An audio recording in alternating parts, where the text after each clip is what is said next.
Hello students, मैंने मेरी previous class में आपने अगर देखी होगी तो मैंने आपको बताया होगा कि क्लासेस कैसे डिक्लेयर करते हैं, उसके अंदर वेरिएबल्स कैसे डिक्लेयर करते हैं, क्लासेस के ऑब्जेक्ट्स कैसे हम डिक्लेयर करते हैं और क्लासेस को कॉल कैसे करते हैं। ओके, अब मैं इस क्लास में ये बताऊंगी कि क्लासेस में हमने ये तो पढ़ लिया था कि ऑब्जेक्ट्स कैसे डिक्लेयर करते हैं, क्लासेस के अंदर वेरिएबल्स कैसे डिक्लेयर करते हैं। ओके, ये होते हैं वेरिएबल्स जो हमने क्लासेस के अंदर डिक्लेयर करना सीख लिया था। ये पार्ट हमारा कंप्लीट था। लेकिन अब हम ये सीखेंगे कि क्लासेस के अंदर ये जो मेथड्स होते हैं ये कैसे डिक्लेयर करते हैं और हम इन मेथड्स को कॉल कैसे करते हैं।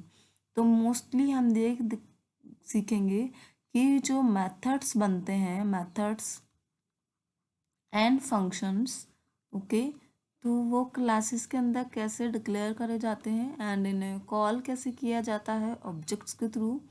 ओके, तो ये इस पूरी क्लास में हम पढ़ेंगे। ओके,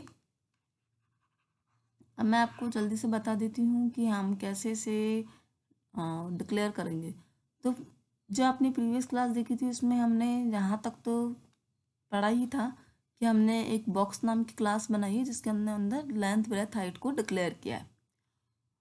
और उसके बाद हमने क्या किया है, ये जो वॉल्यूम नाम का एक वेरिएबल है वो अलग से डिक्लेयर किया है। यहाँ पर वो हमने पहले डिक्लेयर नहीं करा था, पहले हमने इस मेन क्लास के अंदर डिक्लेयर किया था।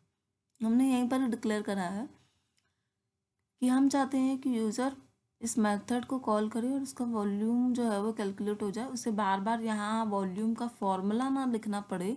तो इस चीज़ को हटाने के लिए हमने यहाँ पे ये फंक्शन डिक्लेयर कर दिया है और इस फंक्शन के अंदर ये परफॉर्म कर दिया है कोडिंग।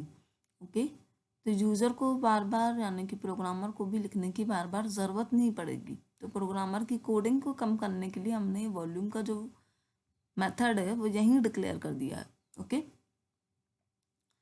अब हम देख लेते हैं कि ये जो मेथड डिक्लेयर करा है इसे कॉल कैसे करते हैं। ओके, तो हम यहाँ पे जो हमने बॉक्स नाम की क्लास बनाई है उसका ये जो वेरिएबल डिक्लेयर करके रखा है, जो वेरिएबल डिक्लेयर करा है b1 और b2 नाम से। ओके, उसके बाद हमने यहाँ पे जो लाइन लिखी है डबल वॉल्यूम 1 वॉल्यूम 2, ये हमारे अब किसी काम की नहीं है। ओके, ये भी एक कोड हमारा कम हो गया, प्लस जो कोडिंग हम ये वाली यहाँ कर रहे थे वो भी हमारी कम होगी। अब हम आ जाते हैं b1 के ऊपर। b1 ऑब्जेक्ट है, तो b1 ऑब्जेक्ट की हमने यानी कि इस बॉक्स की, ये जो बॉक्स b1 है उसके, ये b1 नाम का एक बॉक्स है और एक बॉक्स है b2 नाम से। ओके, तो b1 नाम का जो बॉक्स है उसकी लेंथ ब्रेथ हाइट हमने यहाँ पे डिफाइन कर दी है। b2 नाम का जो बॉक्स है उसकी भी लेंथ ब्रेथ हमने डिफाइन कर दी है। अब क्या करना है, वॉल्यूम कैलकुलेट करनी है। वॉल्यूम, तो वॉल्यूम का हम यहाँ तो फॉर्मूला लिखे लेंथ ब्रेथ हाइट यहीं पर ही। ओके, यहाँ तो हम क्या करें, इस फंक्शन को कॉल कर लें, वॉल्यूम नाम का फंक्शन। ओके, तो हमें यहाँ डिक्लेयर नहीं करना क्योंकि अगर हम यहाँ डिक्लेयर करेंगे तो हम थाउजेंड्स ऑफ लाइन्स की कोडिंग बढ़ जाएगी। इसको कम करने के लिए हमने क्या करा है, यहीं पर ही b1 डॉट वॉल्यूम नाम का जो फंक्शन है इसको कॉल किया है। मतलब जब प्रोग्राम इसे रीड करेगा तो वो डायरेक्ट कहाँ जंप मारेगा, वो यहाँ पर आ जाएगा b1 डॉट वॉल्यूम, ये वॉल्यूम फंक्शन को रीड करेगा। वॉल्यूम फंक्शन में आकर के जहाँ पे इस b1 के पास, इस ऑब्जेक्ट b1 के पास जो भी लेंथ ब्रेथ हाइट है वो यहाँ पे इसके पास पहुँच जाएगी, इस कंस्ट्रक्टर के पास।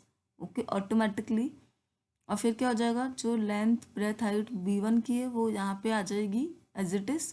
जैसे लेंथ ब्रेथ हाइट जो है b1 की वो क्या है 10 10 to 30, तो इसके पास ये यहाँ पर आ जाएगा 10 20 30, और इसकी जो वॉल्यूम है वो कैलकुलेट हो जाएगी और ये हमारे पास आंसर आ जाएगा।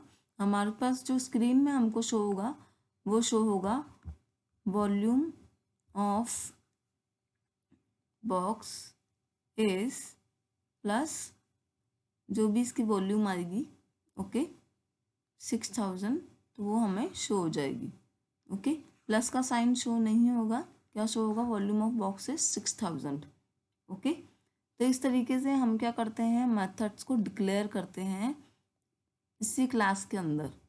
ओके, ये हमने मेथड भी डिक्लेयर कर दिया और अब हमने इसे कॉल भी कर लिया। तो अब आप देख सकते हैं कि एक क्लास बनाने से हमारे दो कोड रिड्यूस हो गए हैं। पहली बात तो हमें ये वेरिएबल डिक्लेयर नहीं करने पड़ेंगे वॉल्यूम को कैलकुलेट करने के लिए। दूसरा, हमने बस इस फंक्शन को कॉल किया और ये यहाँ पर आया, कोडिंग हुई और उसके बाद वॉल्यूम कैलकुलेट होकर हमारे पास आ गया। नहीं तो क्या करना पड़ता है, यहाँ पे हमें कोडिंग करनी पड़ती है और स्पेस बढ़ जाती है। ओके, अभी जो हमारा प्रोग्राम हो गया है, मैं इसका आउटपुट आपको शो कर लेती हूँ। ये मैंने नोटपैड में ये प्रोग्राम बना के रखा है। ओके, अब हम इसका आउटपुट देख लेते हैं कमांड प्रॉम्प्ट पे। कमांड प्रॉम्प्ट पे अगर मैं इसका आउटपुट अगर आपको शो करूं, तो हमने कंपाइल करने के लिए जावा सी, ओके, इसका जो नाम है क्लास का, जिसमें मेन क्लास डिफाइन है boxdemo3.java। Okay, programme easily compile हो जाएगा, कोई एरर नहीं है। इसलिए अगर कोई एरर होती है तो वो शो कर लेता है जावा बॉक्स डेमो। ओके, अब अगर हमें इसे रन करना है तो हम बॉक्स डेमो नाम से इसे रन करेंगे, बॉक्स डेमो 3 के नाम से। तो आप देख सकते हैं कि volume of box 1 and volume of box 2 easily calculate होकर हमारे पास आ गया है। ओके, तो मैंने इस क्लास में यही बताया है कि आप मेथड्स को कैसे डिफाइन कर सकते हैं क्लास के अंदर। अच्छा, एक और बात जो है, मैंने यहाँ पे जो मेथड डिफाइन किया है वो सिंपल मेथड है। यहाँ पे जो ये मैंने मेथड डिफाइन किया है ये सिंपल मेथड है। ओके, सिंपल मेथड मीन्स ना तो ये मेथड कुछ रिटर्न कर रहा है और ना ही ये मेथड कुछ आर्ग्यूमेंट्स ले रहा है। Okay, so this is known as simple method calling. Okay, simple method calling. क्यों? क्योंकि यहाँ पे ना तो ये कुछ रिटर्न कर रहा है, ओके, और ना ही ये इसके आर्ग्यूमेंट्स जो हैं, इसके ना तो आर्ग्यूमेंट्स डिफाइन किए गए हैं, तो ये सिंपल मेथड कॉलिंग है। यानी कि कुछ भी रिटर्न नहीं हुआ, आप देख रहे हैं वॉइड लिखा हुआ है, यानी कि इस मेथड ने कुछ भी रिटर्न नहीं किया है इसको वापस। तो यहाँ पे वर्ड लिखा हुआ है। तो जब मेथड कुछ भी रिटर्न नहीं कर रहा है तो हमें यहाँ पे इसके आगे वर्ड डिफाइन करना बहुत ही ज़रूरी है। अगर आप वर्ड यहाँ पे नहीं भी डिफाइन करते हैं तो आप इसे ऐसे भी लिख सकते हैं, वॉल्यूम, और अपना फंक्शन कॉल कर सकते हैं। ओके, अगर यहाँ पे वर्ड डिफाइन नहीं भी होता तो भी चलता। ओके, वॉल्यूम होता मीन्स ये जो फंक्शन है वो कुछ भी रिटर्न नहीं करता। ओके, सो आई होप कि आपको समझ में आ गया होगा कि हमने मेथड को कैसे कॉल किया है, मतलब डिफाइन किया है और कैसे कॉल किया है। नेक्स्ट क्लासेस में हम ये पढ़ेंगे कि जो मेथड्स होते हैं वो वैल्यूज़ कैसे रिटर्न करते हैं, मेथड्स को आर्ग्यूमेंट्स कैसे पास किए जाते हैं ऑब्जेक्ट्स के थ्रू, तो ये मैं आपको बताऊंगी। तो उससे क्या हो जाएगा, आपकी जो ये वाली कोडिंग है, आपकी जो ये वाली कोडिंग है, ये भी आपको यहाँ करने की कोई ज़रूरत नहीं पड़ेगी। ओके, ये वाला जो कोडिंग पार्ट है ये भी हमारा रिड्यूस हो जाएगा, क्योंकि हम क्या यूज़ कर रहे हैं, क्लासेस एंड ऑब्जेक्ट्स, और क्लासेस एंड ऑब्जेक्ट्स का मेन काम होता है कोडिंग को कम करना। Okay, so good by two all of you and I hope कि आप मेरी नेक्स्ट क्लास ज़रूर देखेंगे। एंड प्लीज़ मेरे चैनल को लाइक, शेयर एंड सब्सक्राइब करना ना भूलें।